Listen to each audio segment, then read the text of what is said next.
الحمدللہ رب العالمین والعاقبۃ للمتقین والصلاۃ والسلام علی رسول الکریم اما بعد۔ باتیں اسی بات کے تعلق سے کہ دو لوگوں کے درمیان صلح کرانا کتنا بڑا ثواب کا کام ہے۔ حدیث نمبر 3693 انس رضی اللہ عنہ بیان کرتے ہیں قیل النبی صلی اللہ علیہ وسلم لو آتیت عبداللہ بن ابی،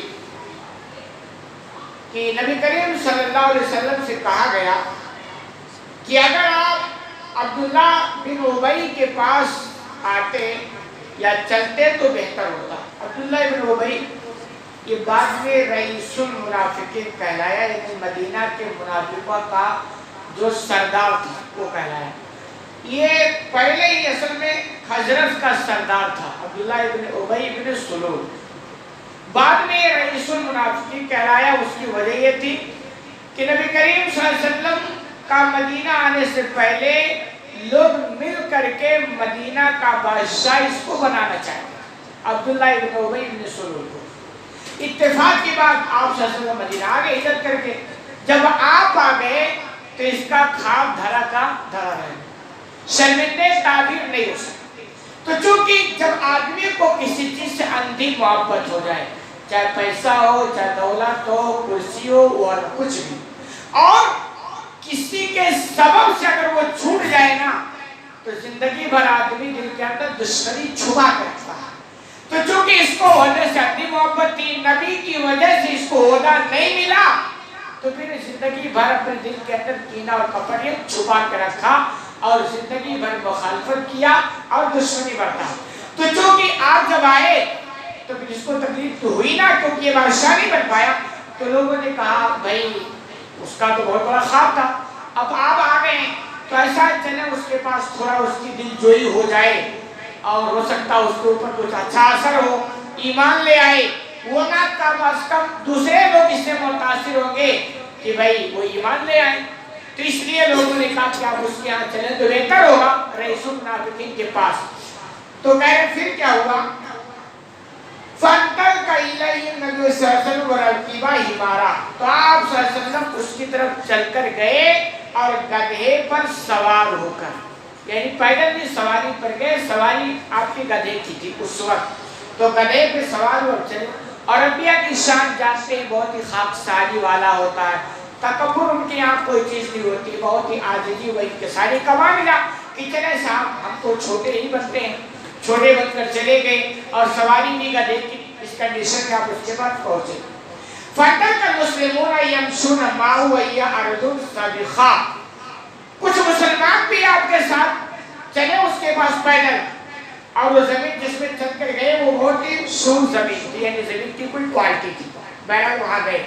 فَلَمَّا آتَاهُ النَّبِيُّ صلی اللہ علیہ وسلم قَالَ إِلَيْكَ عَنِّي، آپ صلی اللہ علیہ وسلم جب اس منافق کے پاس پہنچے، عبداللہ بن ابی کے پاس، تو اس نے کہا تم دور ہی رہو ہمارے نخرے اور گھمنڈ میں۔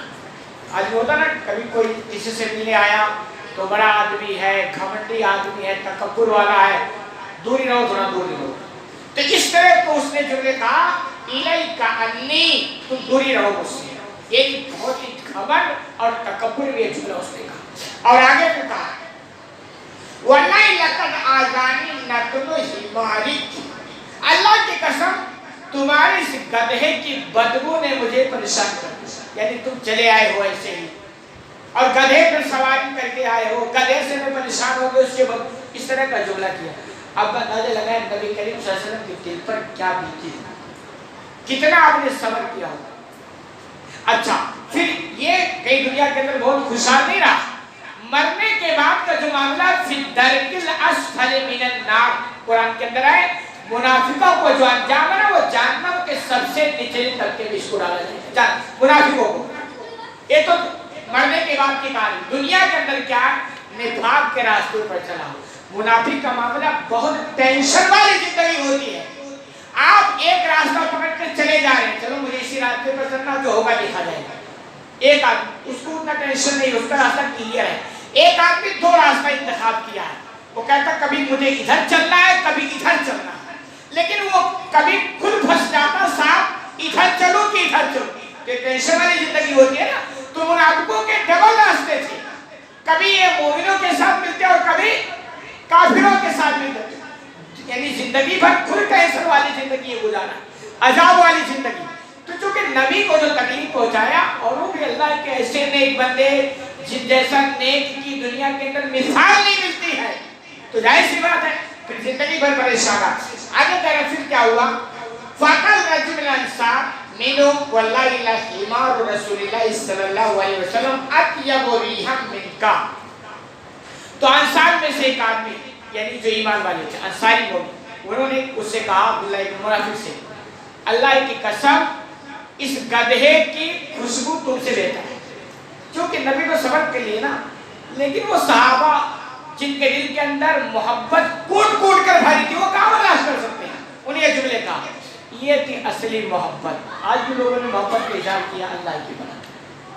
آپ غور کریں، مطلب کچھ بھی جہالت کی اتنی انتہا ہو گئی نا کہ نہ کچھ سنا جا رہا ہے نہ کچھ کہا جا رہا ہے۔ اللہ نے ہم کو بھی دو عید دیا، ان دو عیدوں پر آپ غور کر لیں، بات آگے تو کہہ دیتے ہیں کیونکہ دل جلتا ہے، بولا بھی نہیں جاتا ہے، سنا بھی نہیں جاتا ہے، برداشت بھی نہیں ہوتا۔ ہمارے پاس دو عید ہے جس میں کسی مسلک کا کوئی اختلاف نہیں، سب بات کتنی سادگی والا عید ہے۔ آپ دیکھیں بھائی، عید الفطر جو آپ کرتے ہیں وہ بھی خوشی کا جو دن ہوتا ہے، ایک مہینہ بندہ روزہ رکھتا ہے اور اس خوشی میں عید کی اللہ کی توفیق سے اپنی اتنا بڑا نیکی کا کام کرتے ہیں، اس سے بڑی خوشی ہو سکتی ہے؟ لیکن وہاں آپ دیکھیں اس خوشی کا اظہار، کسی کو کوئی پریشان نہیں، کوئی شور نہیں، کوئی شرابہ نہیں، کوئی دقت نہیں، بڑی سادگی کے ساتھ، انکساری کے ساتھ اللہ کے لیے ایک جگہ اکٹھا ہوتا، اور اس میں کیا ذکر و اذکار اور باقی کچھ نہیں۔ آج آپ دیکھیں جشن عید میلاد النبی کے نام پر کیا کیا ڈرامے ہو رہے ہیں۔ ابھی کسی اللہ کے بندے نے مجھے بتایا کہ آج میں نے جو منظر دیکھا ہے وہ میں نے کبھی نہیں دیکھا، عورت اور مرد سب مل گئے، یہ نبی کی محبت کا جشن ہے۔ اللہ کے رب، تو کیا ہو رہا ہے؟ اور عجوبہ، ایک طرف اذان ہو رہی ہے، مؤذن کہہ رہا ہو نماز کی طرف، دوسری طرف میں نہیں صاحب ابھی تو ہمیں محبت کا جشن منانا ہے۔ حد ہو گئی یار، کون سی محبت؟ ایک آدمی مجھ سے بتایا تھا کبھی کہ میں بریلوی مسلک سے توبہ کر کے اہل حدیث جو بنا نا، وہ یہی سبب تھا کہ میں بھی وہ جھنڈیاں لے کے اچھل رہا تھا، کود رہا تھا، اور اچانک اذان، تو میں نے کہا یا تو وہ اذان غلط ہو رہی ہے یا تو یہ غلط۔ اذان کا معاملہ بھی محبت کا جشن، اور نماز کا معاملہ ہے کہ حالت جنگ میں بھی معاف نہیں ہے، اور حالات لوگوں نے بنا رکھا ہے۔ اور اس کے بعد اصل میں ہے کیا، جانتے ہیں کیا ہے؟ یہ اظہار ہے کہ صاحب ہم محبت کرتے، یہ بتانا پڑ رہا ہے، اور جو محبت کرتا ہے اس کو بتانا۔ عیسائی لوگ بھی مناتے ہیں نا جنم دن، کیوں مناتے ہیں؟ کیونکہ عیسیٰ علیہ السلام کو صرف وہ نام کا مانتے ہوں، ان کی ایک بھی نہیں مانتے، تو سال میں ایک بار ان کو ڈرامے کر کے بتانا پڑتا ہے کہ صاحب ہم عیسیٰ علیہ السلام کو مانتے، کیونکہ مانتے تو ہے نہیں نا، لیکن دنیا کو دکھانے کے لیے کچھ ڈرامے تو کرنے پڑیں گے نا۔ یہی نقشے قدم پر یہ مسلمان چلا گیا، نبی کی ایک نہیں مانتا ہے۔ نبی کہتے نماز پڑھ تو کچھ نہیں فرق پڑتا، نبی کہتے روزے رکھو کچھ نہیں فرق پڑتا، نبی کہتے داڑھی رکھ لو کچھ نہیں فرق پڑتا، نبی کہتے صاف صاف زندگی گزارو کچھ نہیں فرق پڑتا ہے، پوری دنیا کو کچھ نہیں فرق پڑتا۔ تو آپ بتانا بھی تو رہے کہ صاحب کہ ہم بھی نبی کو مانتے جو ایک جیسا، شور شرابہ کر دو ساری پوری دنیا کو پتہ چل جائے کہ صاحب ہم بھی نبی کو مانتے۔ یہ جانتے بدعت کی لاجک یہی ہے، جب بھی دین کے نام پر کوئی چیز نیا بنایا جائے گا تو اس کی ایجاد نہ بڑی اچھی لگے گی، بڑی اچھی لگے گی، لیکن دھیرے دھیرے آپ اس میں دیکھیں کہ ایسے ڈرامے شامل ہو جائیں گے کہ اللہ کی بنا۔ آپ دیکھیں اسی کو جو لوگ جانتے ہیں پہلے 12 وفات کے نام پر مناتے، ایسا کچھ نہیں ہوتا۔ اب وفات کے نام پر یہ ڈرامے تو نہیں ہو پائیں گے نا، تو اب اس کو کیا چینج کر دو، جشن عید میلاد النبی ہو گیا، یعنی خوشی کا دن، جبکہ 12 وفات کم کا دن تھا۔ تو یہ مطلب اچھی۔ اور دوسری بات بدعت کی پہچانے بھی کہ نبی کریم صلی اللہ علیہ وسلم کی جو تعلیمات ہیں نا وہ انٹرنیشنل تعلیم ہوتی ہے۔ آپ دیکھیں فجر کی سنت 2 رکعت، کسی بھی ملک میں چلے جائیں 2 ہی رکعت، کہیں بھی آپ نہیں پائیں گے کہ بھائی فلاں ملک میں فجر کی سنت لوگ 4 رکعت پڑھتے ہیں۔ کیوں؟ نبی کی جو طریقہ ہوتا ہے نا وہ انٹرنیشنل ہوتا ہے۔ اور بدعت کی جانتے پہچان کیا ہوگا؟ کچھ علاقے میں کچھ ہوگی، کبھی کچھ ہوگی، کبھی کچھ ہوگا. اب عرب ممالک میں جائے کچھ کو پتہ ہی نہیں یہ کیا ہے.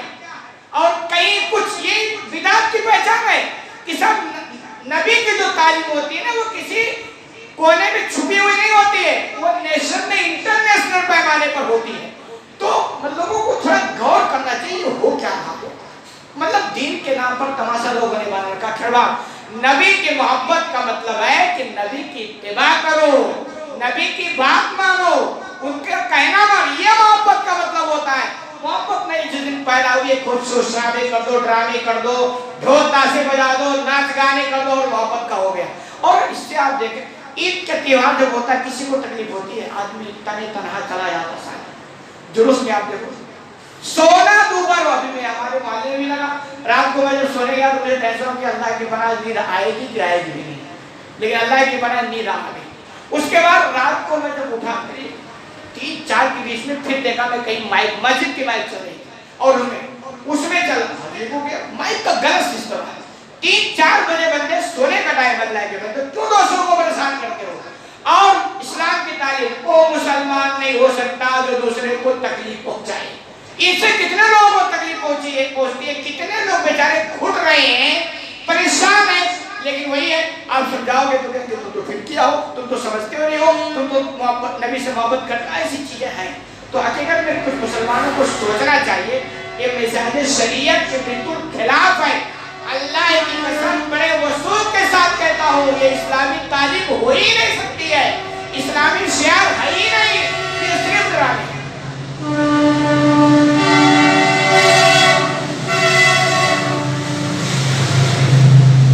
تو صحابہ کرام کو محبت تھی، لیکن الحمدللہ دیکھیں کہ انہوں نے نہ جشن منایا، نہ جھنڈیاں لگائی، نہ کچھ بھی نہیں. بالکل ساری محبت اطاعت میں نبی کے اشارے پر جان دینے کو تیار رہتے تھے. یہ ان کی محبت تھی. تو جیسے اس صحابی کو لگا کہ اس نے نبی کو تکلیف پہنچائی ہے فوراً آپے سے باہر ہو گئے اور ان جملہ کہا اللہ کی قسم اس گدھے کی خوشبو تم سے زیادہ بڑھیا ہے، تم سے زیادہ اچھا. یہ جملہ انہوں نے کہا. پھر آگے کیا ہوا؟ وَغَضِبَ لِعَبْدِ رَسُولٍ مِّن قَوْمِهِ. تو عبداللہ بن ابی کے قوم میں سے ایک آدمی ان کی بات سن کر وہ غصے میں آ گئے، تیش میں آ گئے. فَشَتَمَا یہ دونوں الجھ گئے. ایک اس کے قوم کا عبداللہ منافق کے اور ایک اس انصار کے آدمی، دونوں آپس میں الجھ گئے. فَغَضِبَ لِكُلِّ وَاحِدٍ مِّنْهُمَا أَصْحَابُهُ. تو ان دونوں میں سے دونوں جانب سے دونوں کے سپورٹ آپس میں الجھ گئے، مشتعل ہو گئے. یعنی یہ اپنے انصار والے ان کے سپورٹ میں کھڑے ہو گئے اور ان کی قوم والے ان کے سپورٹ میں کھڑے ہو گئے. پھر کیا ہوا؟ فَكَانَ بَيْنَهُمَا ضَرْبٌ بِالْجَرِيدِ وَالْأَيْدِ وَالنِّعَالِ. اور نوبت ہاتھا پائی جوتے اور چھڑی تک پہنچی. یعنی حالات ایسے بن گئے کہ اب جوتے چلیں گے، ہاتھا پائی ہوگی اور چھڑی کا استعمال ہوگا. ایسی حالت بن گئی. یعنی تھوڑی سی بات لیکن حالت ایسی بن گئی. فَوَلَدْنَا نَوْزِلَتْ. چنانچہ رائے بیان کرتے ہمیں پتہ چلا کہ یہ جو آیت نازل ہوئی وہ اسی کے بعد یعنی اسی پس منظر میں نازل ہوئی. وَإِن طَائِفَتَانِ مِنَ الْمُؤْمِنِينَ اقْتَتَلُوا فَأَصْلِحُوا بَيْنَهُمَا. کہ اگر اہل ایمان میں سے دو جماعت لڑ جائیں، الجھ جائیں، قتال کرنے پر آ جائیں تو تم کیا کرو ان کے درمیان صلح کرا دو.